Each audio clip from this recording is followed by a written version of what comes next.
Well, they have to be able to see it. Perfect. Yay. It came out nice. It did. That's Yeah. y'all did a good job on that side. Yeah. I painted the top. We all painted. Dawn. The whole top part. Dawn. Cleaned up the middle. Come over here. Come stand in between us. Here, let's get a few more folks coming up in here. Oh, now we're union. We don't mind getting close. I lost my phone. I got it. I know. And we're doing like talking about retirement. And I haven't met all of them.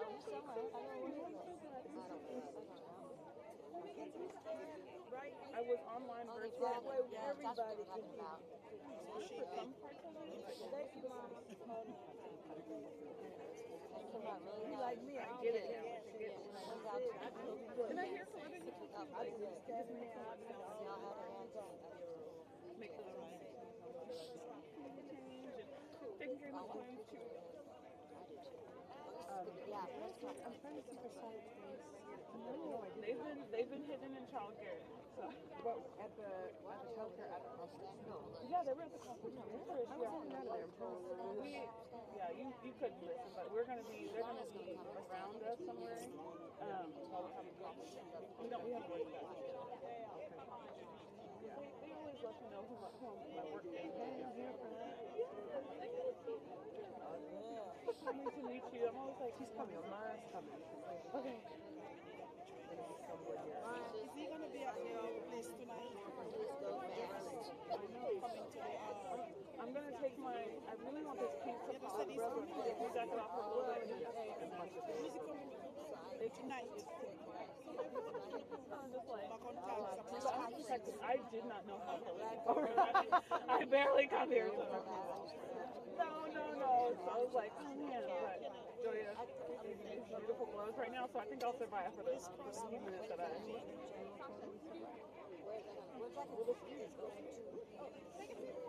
How's the How's the congressional record? Does anybody else need a sign? We want to get some of these in here as well. So where's the convention going to be? It's going to be Anaheim. Like people, and then like it wasn't too bad earlier, but if I say I always do a little power move. On three, say save childcare. 1, 2, 3. Save childcare! Leader Jeffries probably come right up here and speak after Leslie, so we'll just walk this way in front of you. All right, everyone, Leader Jeffries is here. Let's give it up.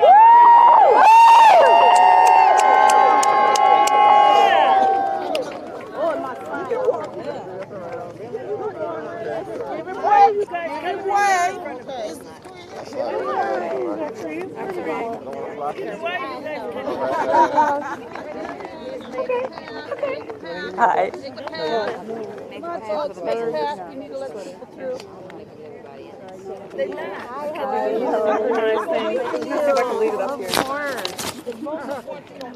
Of course. Nice to see you. Thank you for coming. Yes. Make people wait. Not at all. It's cold. So are we good? I don't know if somebody is. Okay.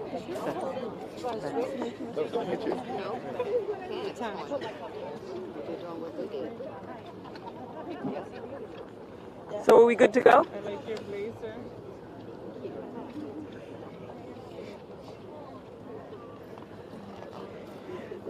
Good afternoon.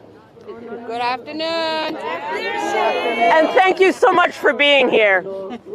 I want to start with a chant. Will you help me out? Yes. So I'm going to say what we're doing, and I want you to say, "'Cause care can't wait." Okay. We're standing up. 'Cause care can't wait. We're speaking out. 'Cause care can't wait. We're fighting back. 'Cause care can't wait. We're standing up. 'Cause care can't wait. We're speaking out. 'Cause care can't wait. We're fighting back. 'Cause care can't wait. Thank you all so very much. So I'm Leslie Frayne, Executive Vice President of the Service Employees International Union, And I'm joined here today by care providers, consumers, and allies from all across the country. We are united in our commitment to creating a care system that works for everyone. We're also united in our commitment to the rights and to the dignity of all of our nation's caregivers, home care workers, nursing home workers, hospital workers alike. And today we'll focus especially on the child care workers, the hardworking, dedicated, and talented workers who care for our country's most precious resource, the key to our future, our nation's children. We are in the midst of a deepening child care crisis, a crisis that prevents millions of families from accessing the care that they need in order to be able to go to work knowing that their kids are safe and secure at home. It's a crisis that leaves millions of child care providers living in poverty, unable to provide for their families with the same dignity and security that they strive every day to provide for the families that they take care of. Now, to be clear, this isn't a new problem, but today we stand on a precipice caused by the refusal of extremist right-wing politicians to extend much-needed federal child care stabilization funds. So our demand is clear. Congress must pass President Biden's $16 billion supplemental child care funding requests so that our nation's kids and our families and our child care providers don't fall off that precipice. Now, when I talk about a precipice, I want to be clear about what's at stake. 3.2 million kids are at risk of losing access to early childhood education. Over 200,000 child care providers may be forced out of the profession due to the expiration of the stabilization grants. This crisis disproportionately impacts our Black, brown, and immigrant communities because child care providers are disproportionately Black, brown, and immigrant, and because those are the communities that rely most on Title I and Head Start funding for care. And this crisis comes at a time when child care providers are already struggling with inadequate pay and benefits, and when millions of families already can't find care because low pay has forced so many child care providers out of the field. And sadly, unless Congress takes immediate action, the situation will get immeasurably worse. That's why together, we join together in a righteous demand. Let me say it one more time. Together, we call on Congress to support President Biden's request for $16 billion in child care supplemental funding.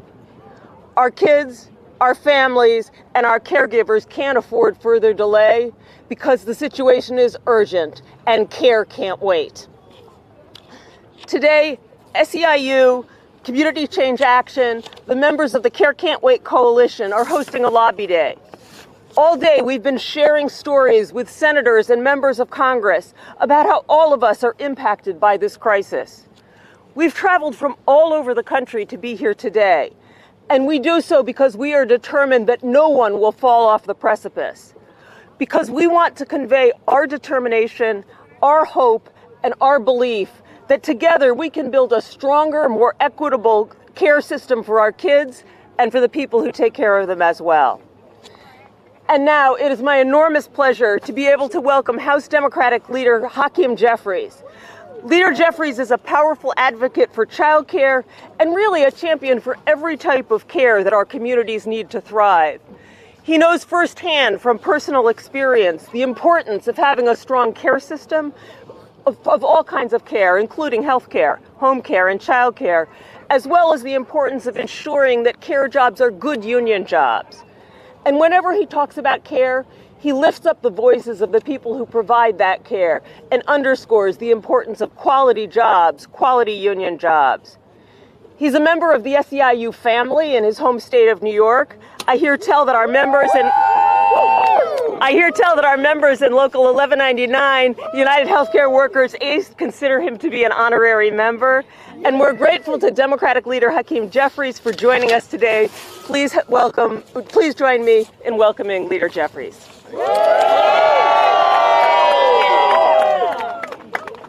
Thank you very much, Leslie, for your leadership, your partnership, and your friendship. Good afternoon, brothers and sisters. Good afternoon. It's an honor and a privilege to stand here today as House Democratic leader to make clear that House Democrats strongly and unequivocally will fight to make sure we secure the $16 billion in child care funding, because care can't wait.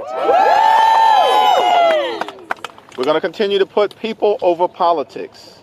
And there's no better way to do it at this moment than ensuring that child care can continue to be provided in an affordable and dignified and decent fashion, and that we support families and the child care workers who spend their time preciously caring for the youngest amongst us, to ensure that those families can understand that their children are being watched over in a safe and comfortable learning environment, while they're able to go out and contribute economically to our society. That's family values. Now, our colleagues on the other side of the aisle, the extreme MAGA Republicans, talk a good game when it comes to family values. But when you think about child care, what is more meaningful than that as it relates to standing up for the American family? Affordable child care is incredibly important for low-income families. Affordable child care is incredibly important for working families. Affordable child care is incredibly important for middle-class families. And so it's important to America. It should be important to the members who serve in the House and in the Senate. And that's why we're going to stand strongly and fight for the entire amount of funding.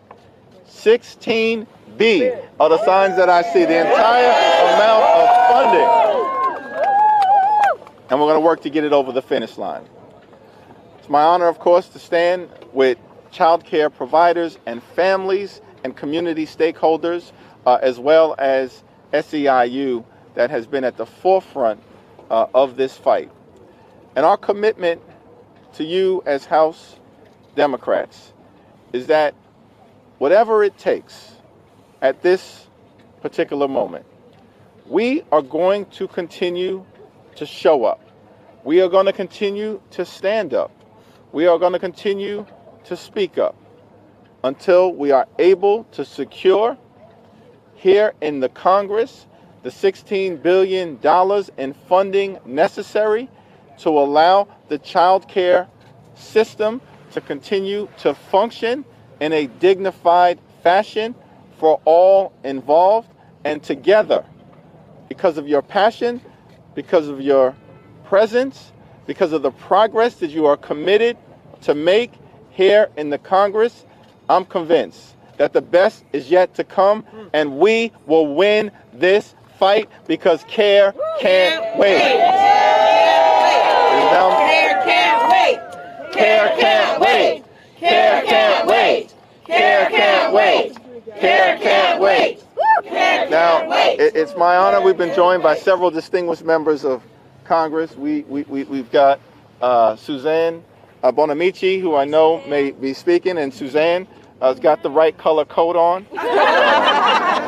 We've got Catherine Clark, who you'll hear from momentarily, who's got the right shade of coat on, and Rosa DeLauro. Well, the color speaks for itself. And they're all tremendous advocates. But let me, and Lois Frankel, of course, and Sarah Jacobs, who's behind us. It's now my honor, however, to yield to the great whip of the House Democratic Caucus, a tremendous fighter on this issue for child care, who recognizes that care can't wait, the Honorable Catherine Clark. Thank you. Let's hear it again for our leader, Hakeem Jeffries. Thank you, Hakeem. Thank you, everyone, for coming to Capitol Hill with your brothers and sisters to deliver our message loud and clear. And what is that message?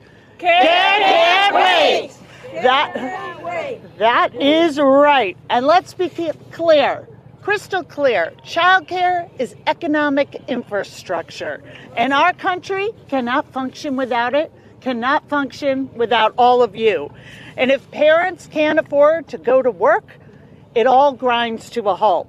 And that's true in every state, every congressional district, every zip code. Just this week, I got to travel to Pittsburgh, to Chris DeLuzio's district in Western Pennsylvania, and we toured their new airport. And you know what they put in place with the bipartisan infrastructure money? Child care center.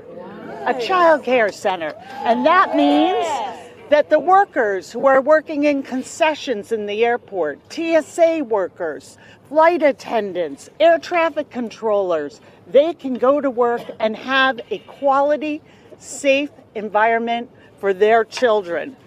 They would all be forced to choose between a job and their kids if we do not keep this fight up.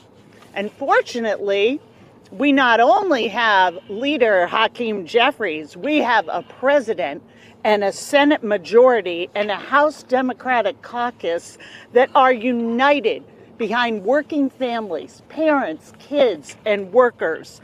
And what we need is for the Republicans to either get on board or get out of our way.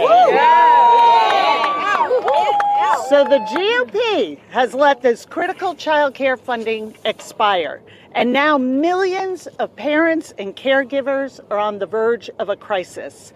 If we don't act now, 70,000 child care centers could close.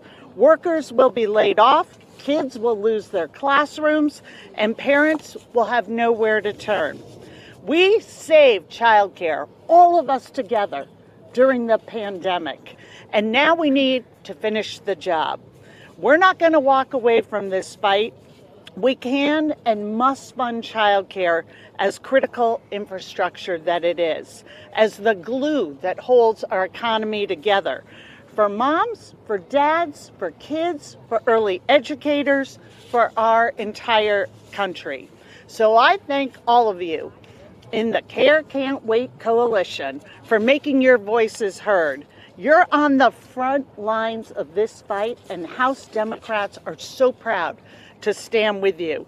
And it is my privilege to turn the floor over to one of those fighters, a child care provider, a proud member of SEIU Local 521, Maria Angelica Vargas. Woo!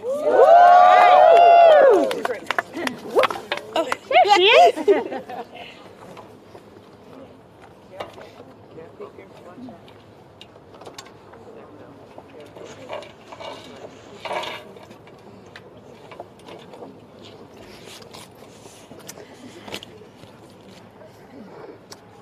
Hello, my name is Angelica Vargas, and I am proud mother, grandmother, and family child care provider from Madera, California. I am also proud member of SEIU Local 521 Child Care United. I have worked as a family child care provider for 13 years. I opened my child care when my daughter was first diagnosed with stage 4 cancer. At the time, I worked as a manager for Walmart for 17 years. When I told them I would need time to care for my daughter, they told me they couldn't accommodate me, and I left, quit. So I opened my daycare to have the time to care for her and support my family. Thanks to God, my daughter has been cancer-free for 5 years. I love what I do. It's my true calling. The kids I care for make my life. As providers, we aren't just providers. We are teachers, nurses, therapists, and so much more. We are many things to the children and to their families, and they are everything to us. But when I joined Child Care Provider United during the height of the pandemic, what motivated me to join wasn't just what I love, but the need to fix deep issues with the child care system. Providers across the country do this important work with no affordable health care to be able to take care of our own families without the protection that we need, like paid time off, and we definitely don't get the pay that we deserve. We do not do the only struggling, but families are also having a hard time getting the affordable child care they need. This is the reality of this moment. The child care system is facing a deep crisis. We've been experiencing hardship within this system, and we found for better with the power of our union. I'm a proud union family who I'm standing together with my union. But we are not able to win better raises, health care, and retirement without more federal money in the system. Together, let's address the shortages of child care providers and early learning workers by improving compensations and benefits for childhood education and professionals. Let's make sure families have access to affordable, high-quality child care. By investing in our child care system through additional emergency funding, Congress can ensure these child care providers like me can continue to fight with higher wages, health care, and retirement plan, and provide the best possible care and education for our children. As a child care provider, I open through all the pandemic time, and I'm proud to do that because our kids were handing out to us from the schools, and we were standing there for them. And it's not just for them, but for the parents, because they didn't know what to do. So we're here on the fight. So when you fight, we win. When you fight, we win. Thank you very much. Woo! Yeah, girl. Yes, thanks, like Rosa maybe. Rosa and then Connecticut is in the house. Woo woo! Well done. Wow. What brave souls. It's cold today, but it's warm here. It's warm here. And thank you. Care cannot wait. Yes, indeed. So I want to just say a thank you to our leader, Hakeem Jeffries, or Whip Clark, who was here for their leadership, for their dedication in uplifting families in this country, and to Maria Angelica Vargas. Thank you so much, Maria. For Tanya Brown, thank you. We'll hear from you in a little bit. For all the work, the hard work, the organizations represented here today are engaged in. It's unwavering advocacy. They never give up, and you don't take no for an answer. That's what we need to do. And I thank you for the opportunity to speak here today. I want to acknowledge my colleagues, Lois Frankel, Suzanne Bonamici, Sarah Jacobs. I see Sheila Jackson-Lee. Maybe Joaquin Castro is somewhere in the room, but we're all out here to say to you that we are with you, we stand with you, and we're going to fight for that $16 billion. You know, we are confronting crises on so many multiple fronts today, at home and abroad. Hardworking Americans, it's not just a slogan. They live paycheck to paycheck. They're struggling to make ends meet, to put food on the table, to pay their health care costs. They're stretched thin, and some parents work multiple jobs just to afford safe and high-quality child care, because you don't want to put your kid anywhere. You want them to be safe. That's your responsibility and your obligation as a parent, and they take it seriously. You know, the child care industry was in crisis before we had a global pandemic. Now it is in a state of catastrophe. It's broken for parents, for families, and providers across this country. The president has requested $16 billion. It's urgent that we find that path forward to provide the funding to relieve the American people, the families, of the overwhelming burden and for the cost of quality child care. In the state of Connecticut, it's $12,000 to $15,000 a year. Who can afford that if you have one? And that's per child. It is per child. So we have a nationwide shortage of qualified providers. Because why? The compensation for these positions is simply too low. And providers are fighting to make ends meet. They need and they deserve a fair and a livable wage. And the shortage makes it harder for families to relocate and to find reliable childcare options. And when they do, it is so expensive, as I pointed out. So families, you'll see, are trapped in a vicious cycle where they are faced with either taking on extra work just to be able to afford safe and reliable childcare, or they forego work altogether, accepting lower household income and a lower standard of living in order to stay home and take care of their children. And why do we want them out of the workforce?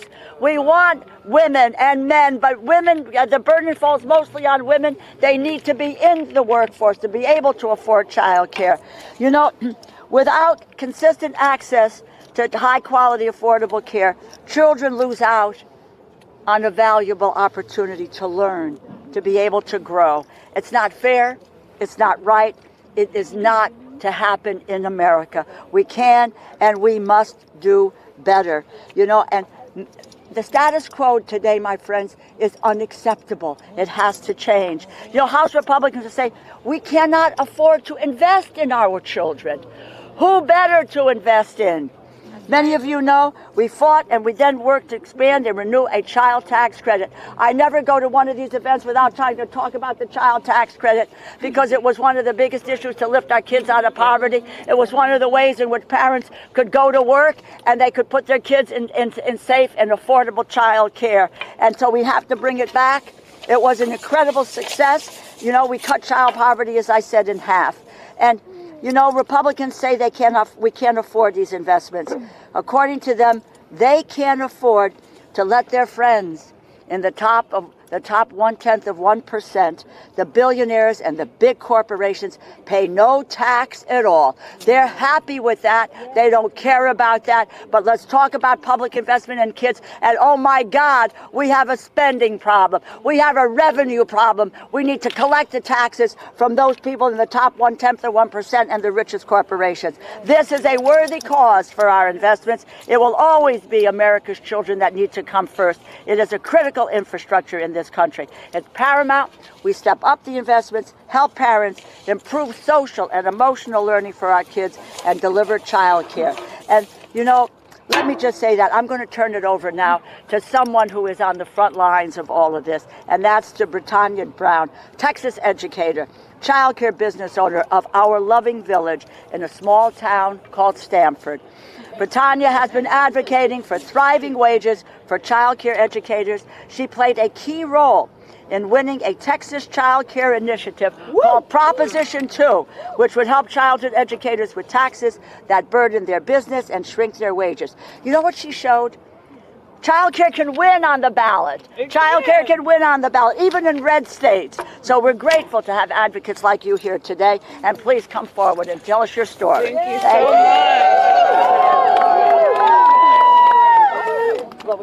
Well, thank y'all so much for having me out here. Y'all, I'm from Texas, so I'm going to keep it nice and sweet and pink, but y'all, we're going to turn up the heat because care can't wait. Can't wait. Care can't wait.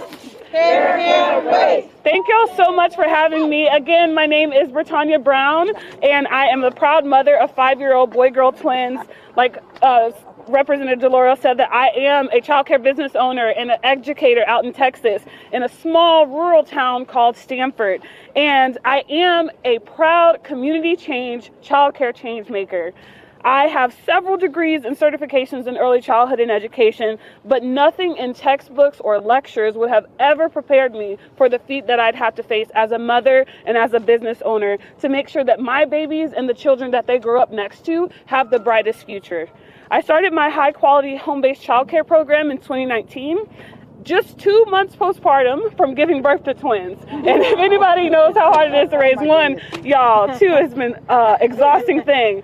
So in addition to not having enough childcare available and not being able to afford it, when both me and my ex-husband were working full-time jobs, I was the owner and director of my own program. I couldn't afford to put my children anywhere. There were no care options available. And it's because it's due to a lack of teachers. Teachers who do not have thriving wages to support their own families. So I knew the plight too well. I had to quickly become the solution to my own problem. And I'm here today to demand that there be $16 billion in federal child care funding to ensure that every early educator, just like me, has a thriving wage. Can we get some yeses? Yes. And to make sure that children like my twins have a chance to have an equal opportunity for the highest education and an environment that they love, that their families actually appreciate in their communities. The lack of child care funding is something that I experience on several levels. So I have to turn away children who love me when those parents can't pay. And that love and care connection, those children don't understand that mommy can't afford childcare this week, or she has to pick up another shift, which is going to impact their quality time. I hear it in the desperation of the voices of those single mothers who are saying, hey, can I bargain really quick? Can I get you some groceries? What do you need to help the child care program run? I need money. I don't need food all that well. And many of those families are also out in our rural area, are focusing on so many other things while they're at work that they also still have to find other options for their family, like going to the food pantry that's only open from 8 to 5 in our rural town. I don't want to have to think about these things, but I also have to taste and smell the burden of an underfunded childcare system when I burn a meal for my children, and I have to think of all the cents and dollars that I'm wasting on that meal and try to whip up something for their hungry bellies. I've gotten creative, and I've been applying for small business grants to try to cover this cost and, to create my own in-house subsidy system, since our wait list tends to be 6 to 8 months long out there. As a business owner, I am doing this graceful dance on a tightrope, and I can't keep it going any longer. I need to make sure that we have representation at every level, local, state, and federal, to make sure that our children, our businesses, and our families are supported with the funding that it takes to truly care for a child. We need to stand up and be the village that it takes to raise a child, and we cannot do that without everyone doing their own part. That means having representation like Mr. Castro here, who's out in Texas. I'm so grateful to see you. That is such a great thing to have. But the numbers are just not adding up. I have to rob Peter to pay Paul, and the sad fact is I'm usually Peter. I don't get to pay myself a living wage or even that to make sure that my own children have all their needs met. I want to be the loving village that really understands the challenges and provides solutions for my communities. It takes a safe place for our children and families to actually have the lives that they need. The odds are stacked against us. They're stacked against me, especially now that many of us have reached the child care cliffs where the stabilization funds that kept us open throughout the pandemic are expiring. I have to ask myself, do I jump ship or do I batten down the hatches? And I am in this fight because care can't wait. Care can't wait. That's right. Care can't wait. Care can't wait. More than 3,000 children in Texas are expected to lose their child care spots as a result of this stabilization cliff. And almost 4,000 child care programs are projected to close this year alone. And it's making it even harder for families to find that safe and nurturing care that we need. Texas parents will actually lose out on $700 million in earnings as a result of being forced to cut their work or leave the workforce entirely. I'm in a rural Texas town, as I said, very small, and we have these things called child care deserts. Y'all may have heard of them. Well, just think of my little area as a Sahara desert. Funds have dried up, our morale has dried up, our teachers are definitely not coming into this industry if they don't have thriving wages. So we need y'all to understand that our villages are literally burning right now. We need every lawmaker, every child care provider, every parent with us in this movement, because we cannot go a day without child care, and we need the funding that it takes.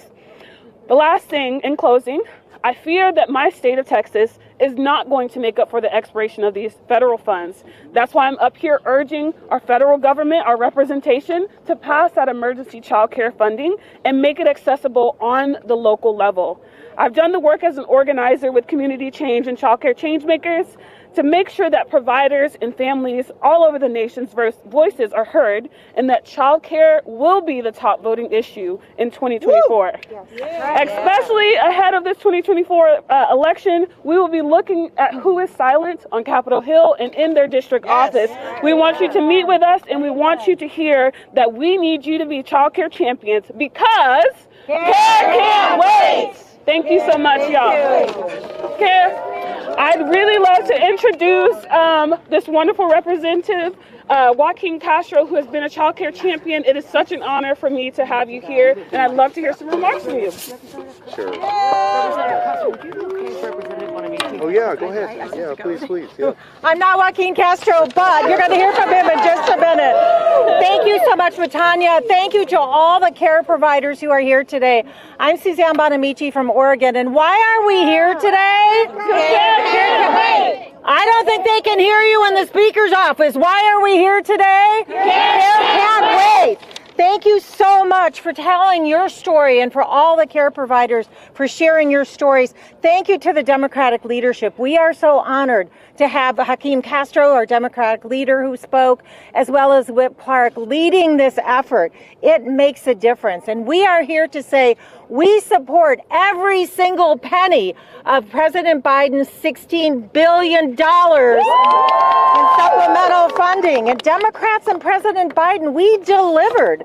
We delivered those child care stabilization grants, and what a difference those made. They helped more than 220,000 providers keep their doors open. They helped provide quality child care to more than 10 million children, which also affects their families. And that funding kept kids in care and parents at work. Now we can and we must extend that funding, because it's so critical to keep our economy strong. So last month I led an effort to call on all of our representatives and senators to join us in renewing this expired funding. And we know why, because children are a very good investment. And you heard Rosa DeLauro talk about how they're saying, oh, we don't have the money. You know what's one of the best investments we can make? In our children, in our nation's children. And that we get that money back. We know what a good investment is to get kids a good start in life and let parents go to work. Well, unfortunately, our colleagues across the aisle haven't joined us yet in restoring those investments. And in fact, they're even proposing to cut really critical programs like Head Start. Is that the right direction? Absolutely not. Absolutely not. Now, we know that childcare workers across the country are struggling with increased demand, and we know how important, as Whip Clark said, childcare is essential economic infrastructure. And importantly, early childhood educators deserve a living wage. What important work you do. My home state of Oregon is investing now in accessible, affordable childcare, but the work is getting harder as those American Rescue Plan funds have expired. And across Northwest Oregon, I hear about the need for more affordable childcare. In fact, a rural town just north of Portland, not an urban area, a rural town, they're making a research center there for manufacturing. You know what they're talking about? Childcare. How they need to have childcare there so they can attract students and faculty there. It's so critical, as in Oregon and across the country, as we heard. Families are facing these indefinite wait lists. What are they going to do? So I'm calling on all of my colleagues, House and Senate, both sides of the aisle. You need to get this $16 billion at the least across the finish line. And why? Because care can't wait. It's good for... That's right. Care can't wait. It's good for children, it's good for families, and it's good for the economy. So we can work this together to build this economy that will leave no one behind. And we must work together and save childcare, because care can't wait. And now... You want to go? Okay. And now it's my honor to introduce my colleague we work together on affordable childcare, Sarah Jacobs from the state of California. Thank you. Where are my Californians at? Woo! All right, you guys better know that this is really important if you have this many Californians out here in the cold. So thank you all so much for being here. As one of the youngest members of Congress, I know just how deeply the child care crisis has weighed on my generation. And the expiration of the emergency child care funding has made an already difficult challenge of finding an affordable child care even harder. This crisis has been even more on my mind lately because as of last week, I have a new nephew. His name is Arlie. As the fun aunt, I will be spoiling Arlie and his big sister, Isla. But more importantly, I want them to have the high quality care and early learning that they need to thrive. And I want their parents to have the peace of mind knowing that their kids are safe and well taken care of. And I want those who are taking care of Arlie and Isla to be able to make ends meet and provide for their own families. And I want every family in America to have those things too.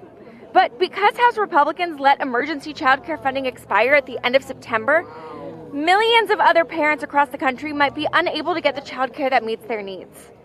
Child care programs are already being forced to raise their prices or close their doors permanently. And it's hurting our workforce, especially those who need access to affordable child care the most. Even before the pandemic, over 2 million parents every year were forced to limit their role at work due to child care issues. And this was especially true for Black and multiracial parents who reported job disruptions at almost double the rate of white parents.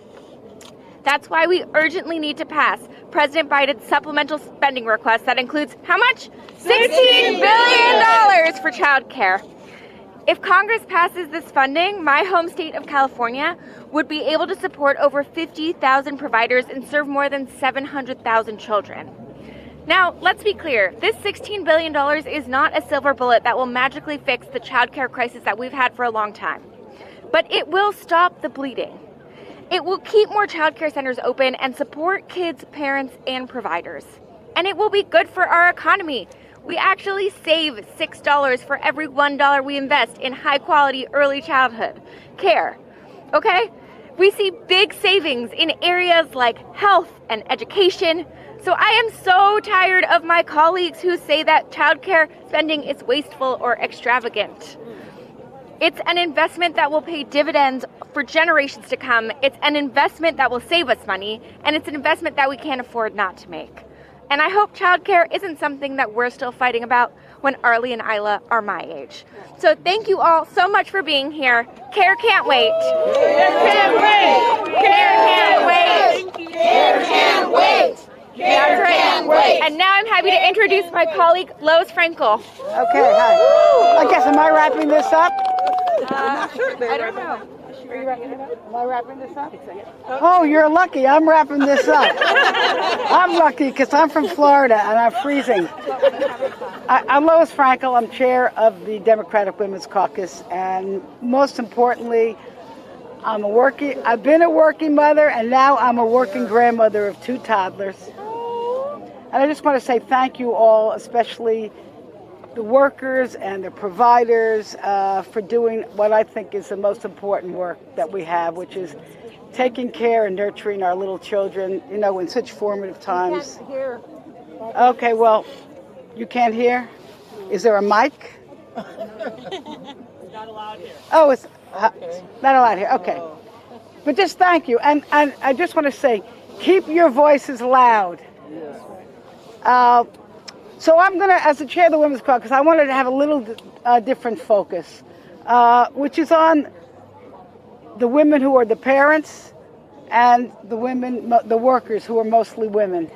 Because really and truly, it's often the working moms who end up staying home when the child care is not there.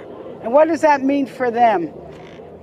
Either cutting down their hours or losing their promotion or leaving the workforce entirely. And what does that mean in terms of one-day retirement? It also means setting aside maybe your own hopes and dreams for your own life and your goals. Because for moms, I know for me, your children always come first. And so that's why child care is so important. And it's a struggle felt every day by parents and especially by the workers. The women, where is Sarah? Are you here, Sarah, from Wisconsin? Oh, Sarah who came into my office today. She's been in child care her whole life. She told me she makes $12 an hour. Half her paycheck goes towards rent. She has to work in a second job in a bar at night. She's never had health care. She has no savings or retirement, and I say she deserves better, don't you? And sadly, the Republicans have allowed the funding for child care to expire, and as my colleague said, we risk losing millions of slots and many thousands of centers closing. So listen, here's our message. We can't leave the parents, the moms especially, and the workers behind. So I thank President Biden for taking the lead, my Democratic leaders and colleagues, and all of you for being here. Obviously, care can't wait. I'm Lois Franco from Florida. I think I'm wrapping up. Am I wrapping up? Sheila Jackson Lee is going to wrap up. She's from Texas. Come on up, Sheila. Thank you, everybody. Pastor, I'll take you so much. Thank you, folks. Okay, Sheila, you can wrap it up. Everybody loves Lois Frankel. Everybody says, we love Lois.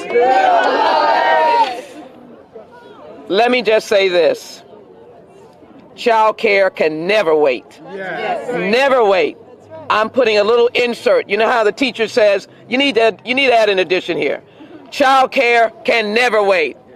I need to hear you. Child care can never wait. Child care can never wait. Let me thank all of you.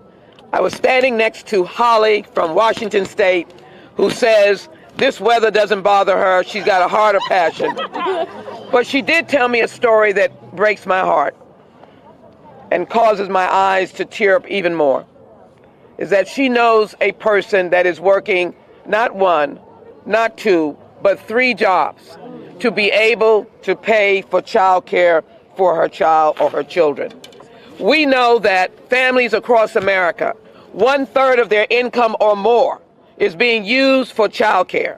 I chair the Congressional Children's Caucus, and I want to thank all of you on our SEIU family and the Child Care Coalition that has brought us together to be able to say, we're not going to take it anymore. The $16 billion is the least we can do. And a state like Texas, it'll give us another $1 million, almost $1.8 million to help 10,000 children. And we know that 86,000 children in Texas will continue to have child care opportunities, but we'll help 10,000 plus child care providers. These are unselfish people, many of them who started because of their own children and fell in love with the children that they are taking care of. This is about love. This is about love, Republicans. This is about people who love these children and love America and want to say to the children, you are not going to be abandoned. So if I leave you with anything besides this horrible documentation that providers don't have money, that parents don't have money, that jobs take them away from their children. And of course, we hear all these things about families are supposed to be home to take care of their children. That's why their children go in a different way. Well, you are unselfish, or selfish, excuse me, when you think one group of Americans can take care of their children in comfort and another group of Americans are sacrificed and their children are taken away from the opportunities of a loving family. I stand here today to say we will not rest until the $16 billion gets passed in the President's supplemental and we take care of the providers and the children.